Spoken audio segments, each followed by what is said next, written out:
Welcome to Conversations with Cox and Kielseth, and to be more specific, that is filmmaker Alex Cox and myself, film curator Pablo Kielseth. Alex will join us by phone from his home in Oregon, while I sneak away from my office to call him from one of the projection booths used by the International Film Series, which has been screening foreign and independent movies at CU Boulder since 1941. We will keep our chats to about 20 minutes as we discuss whatever movie-related topics grab our fancy. Thanks for joining us. Okay, action.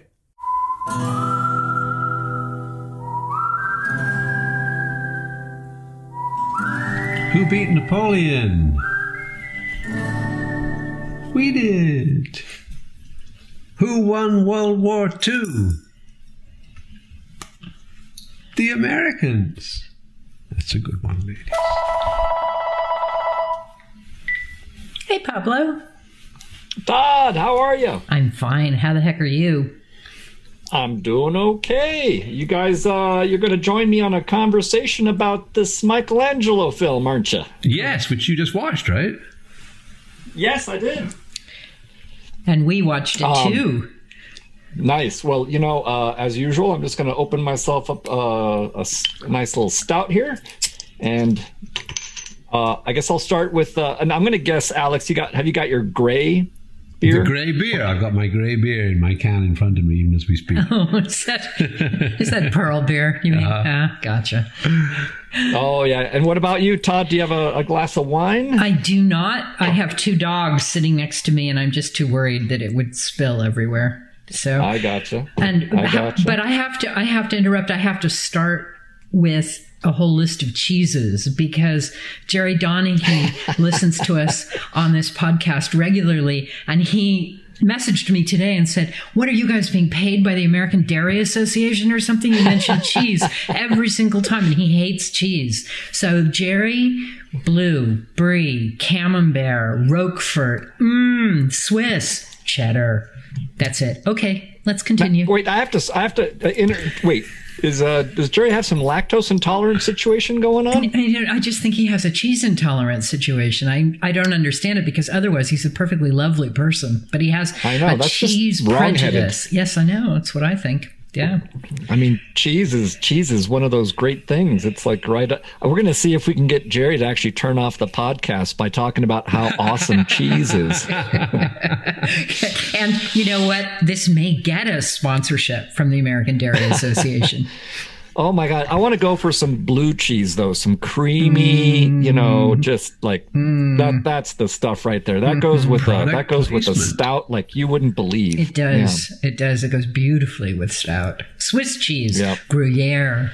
Well, actually, we should be talking about specifically Italian cheeses because yes. This is where the movie takes us, right? Fontina, Taleggio. I know Michelangelo. Actually, I think Michelangelo eats cheese in this movie a couple of times when he's not eating salt cod. Yeah. Yeah, his diet was not the greatest necessarily, but I'll go ahead and launch into my preamble for the listeners because I'm again I want to say how I'm always so glad to hear you, Todd. So always great to have you on board. Yeah, and the preamble is that we are talking about Il Peccato, which is released here in the U.S. with one simple word for sin, 3 letters, sin, S-I-N. This is an Italian-Russian period piece, and it's a co-production about Michelangelo that is directed and co-written by Andrei Konchalovsky. Hope I'm saying that right. The story focuses on Michelangelo's struggle to complete the tomb of the late Pope Julius II, despite corruption. And I don't know, he's got hallucinations. He sees angels, demons, all kinds of stuff. There's lots going on in his head. Anyway, Konchalovsky, he's somebody who's been around for a while. I think he must be in his late 70s at this point because he collaborated with Andrei Tarkovsky on a couple of films back in early 60s because his first feature was in 65. He went on to direct many films, including Uncle Vanya in 1970, and then branched out, working in different languages, going in different directions, working with everyone from Max von Sydow to Whoopi Goldberg and Glenn Close. I have to give a special shout out for a personal favorite of mine that he directed called Runaway Trains. Oh, me too. Yeah, I think that's a very good film. Yeah. From 1985 with John Voight, Eric Roberts. I guess he also did the cult action film Tango and Cash with Sylvester Stallone. Seriously? And Kurt Russell. Now, wow, he covered the waterfront. Well, I think he was one of two directors, and it's weird, but I have not seen Tango and Cash, so I can't talk to it. But the both of you have a lot of insight into the man because you've actually met him. So I want to kind of turn let you both have the time at the mic here. Well, we did meet him. We interviewed him for the documentary we made called Kurosawa, The Last Emperor, because he had directed Runaway Train, which was from a script by Kurosawa. Uh-huh. And so he was one of the Kurosawa's colleagues. He was the only Westerner, if you think of a Russian as a Westerner, he was the only Westerner who had directed a script by Kurosawa. And so he was a natural person to talk to. And it was, we went to his house in the Hollywood Hills where he was married to a young blonde woman who had a little baby, and he had a swimming pool, which he didn't want to be photographed in front of. He said to me in the DP, because the DP is like looking out the window, like and looking at the pool and kind of going like doing that thing with his fingers, And Konchalovsky says, no, we're not going out there. I don't want to be photographed by the pool. They might see this in Russia. And he was incredibly nice and incredibly charming and told some lovely stories. And clearly his life has changed because now he has a Russian actor wife who I think is in the other movie that's just been released, and seems to have returned to Russia as far as we can tell from this movie.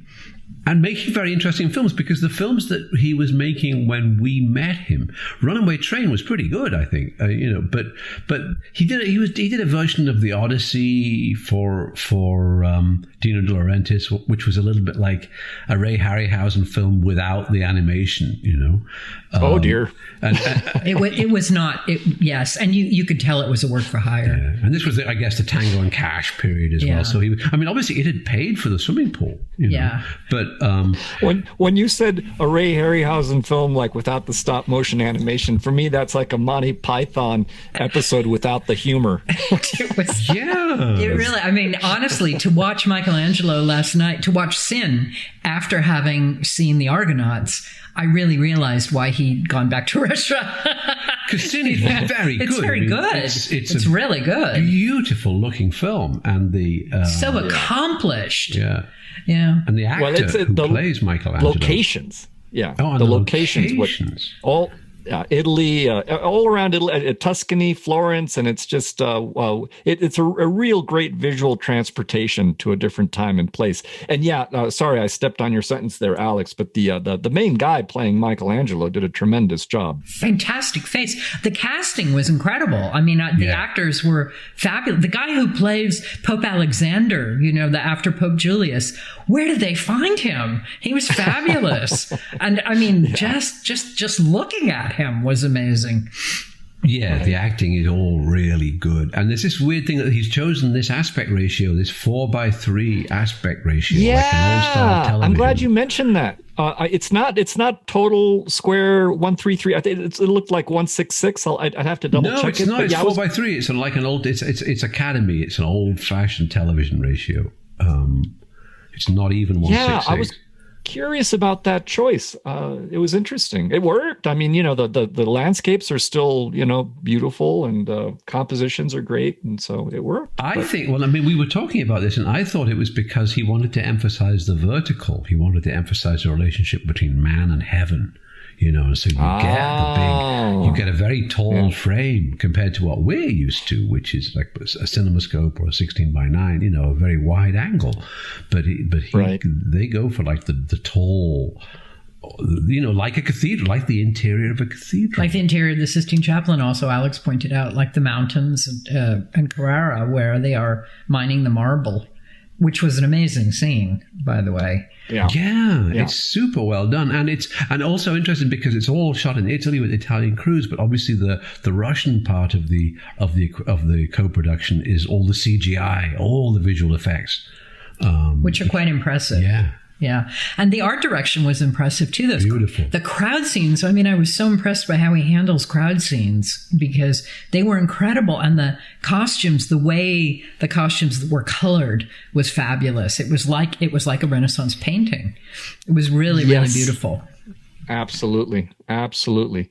And for those tuning in, if you're wondering, like, is this my kind of film? Well, if you like Werner Herzog's Fitzcarraldo, which is, gets mentioned by a lot of other folks because of some key scenes in here. But this is something that will resonate with you as well, I think. But it's got there's other stuff going on as well beyond Fitzcarraldo. It's really a good and interesting film with tremendous acting. Yeah, it's very worth seing.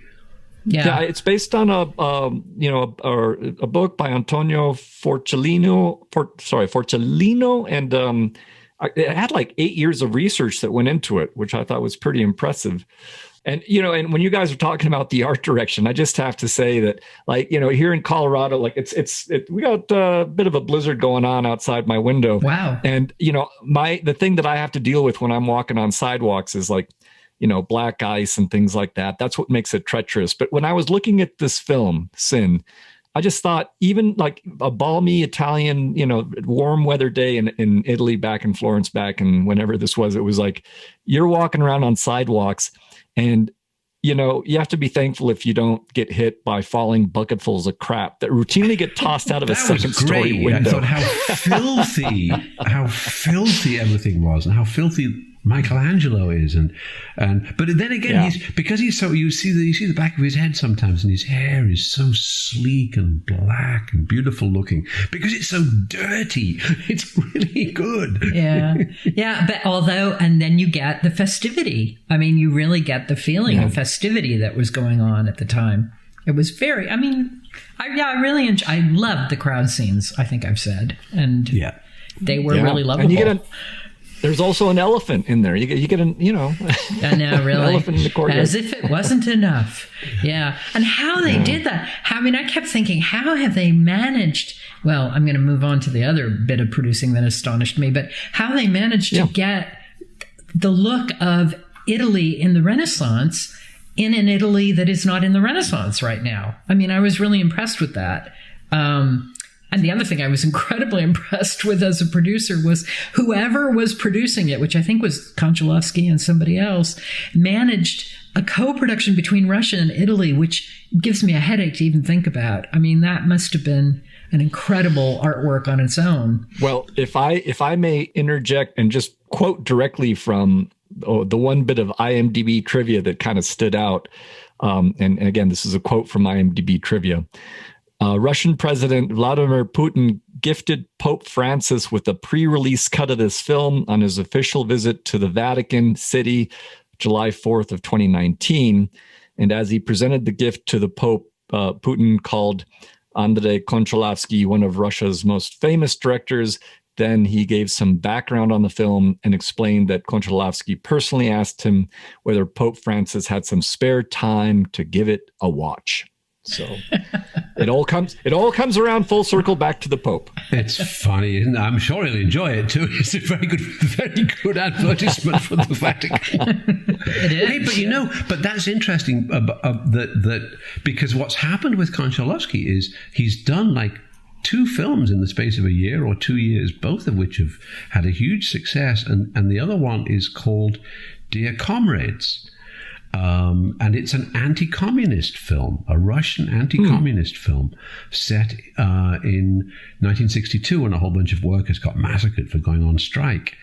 And it's so interesting because it ties into the conversation that we had with Konchalovsky. Yeah, about Kurosawa and the one big fight that he had with Kurosawa, where Kurosawa threw something at him, I think he'd said. They were both getting very drunk and drinking vodka, and Kurosawa was cutting up sushi with a big knife. Was cutting up the sashimi with a big knife and getting more and more agitated because Kurosawa was going on about Russia. Kurosawa was going on about Russia because Kurosawa had got all this money from Russia to do Derzu Uzala, which kind of restarted his career after the disaster of Dodesa Gden.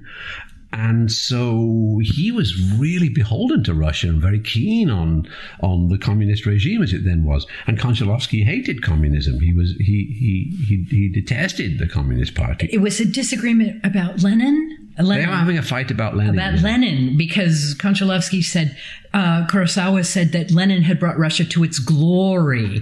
I remember him rolling the R in glory. And Konchalovsky said, and I said Lenin was a killer. I hated him. And he said, Kurosawa starts hitting the knife against the sashimi, getting madder and madder. It was really, that was a great thing. We put that in It was a great story, yeah. So we put that in there. But the funny thing is that now Konchalovsky has returned to Russia and is beloved by the current government, because the current government, the government of Putin, which we're supposed to hate, is a neoliberal government, just like the government of Tony Blair or Bill Clinton. And their number one adversary is the Communist Party. And so now the Russian government and Mosfilm are financing anti-communist films directed by Konchalovsky. So the thing has gone amazingly circular in a way, and he's really found the glory of his career now at the in later life with Sin, which is a marvelous film, and Dear Comrades, which I haven't seen, but is getting an awful lot of attention. And again, I bet if we go to Russian Film Hub, I bet you that Dear Comrades and Sin will somehow show up on Russian Film Hub. Well, you got me interested. I haven't seen the Dear Comrades film either, so I can't speak to it. I'd like to see it. It's in black and white, and it's made in the style of one of those optimistic Russian films of the 60s, except it's about this terrible massacre. So it sounds very interesting. Well, there you go. Dear Comrades and Tango and Cash. That's gonna be my bundled up isn't it back amazing? to back. It really and it is also a lesson in how filmmaking depends on patronage. So that's what just the like movie's the career about. of Michelangelo. Just like Michelangelo's career, and it's exactly like that. It's exactly like that. I mean, as Alex pointed out at the end of the movie last night, it was just like a mob story. It was like a Godfather story. And I'm afraid that's a lot of the movie business too. Yeah. Of course. Yeah. A lot of political corruption and the nobles that are kind of fighting amongst just lots of egos too. And then, and Michelangelo kind of playing off of both of them just to kind of get his way. He wants to take every assignment. He doesn't want to say no to a job, and he takes on too much work. He just wants to get that marble, and it's exactly the same as just wanting to get the budget for your film, really, and what you have to do to do that. Yeah. So we all got inspired. What did you think of it? Oh, I mean, I really, I was taken by it. I just thought that it actually was able to do something that's rather difficult, which is summon up a time and a place and shooting on location. And I think you both already touched on this, but I was quite impressed also with those scenes in Florence where you're looking out and it's just like, They keep the things that should be there, and they somehow get rid of the stuff that shouldn't be there, and it looks good. And it was a bit of time travel. Yeah. It's beautifully done. Be nice to see it on a big screen. I would think. Yeah. Be nice to see it in Munzinger. Well, but we're thankful that we have any way to show these things at all. And again, for anyone listening, if you go to internationalfilmseries.com, you can watch Sin, and the distributors are being kind enough to split the proceeds 50-50 with us. So it's a way of giving us a little skin in the game while we wait to get back into our theater. And it's a really good film. It's really worth watching. Yeah, and message to Jerry. So watch it this way. And I was really lying. Michelangelo does not eat fontina all the way through the film. It's okay. There's no cheese. There's no cheese is harmed during the course of the film. It's salt cod. It's mainly salt cod. Yeah. Well, and on that note, thank you both so much for joining as usual this week, and we'll hopefully gab about something else soon again next week. God, we were quite disciplined. We actually talked about the thing we were supposed to talk about. That was pretty good. For a change. Yeah. It's always so nice to hear from you both. So thanks for having me again, Bob. Yeah, thank you for joining us again, Todd, and send you lots of love, Pablo. All right. Cheers to you both, and pet the dogs for me. Ciao. Oh, little dogs. And cut. Okay, that's a wrap.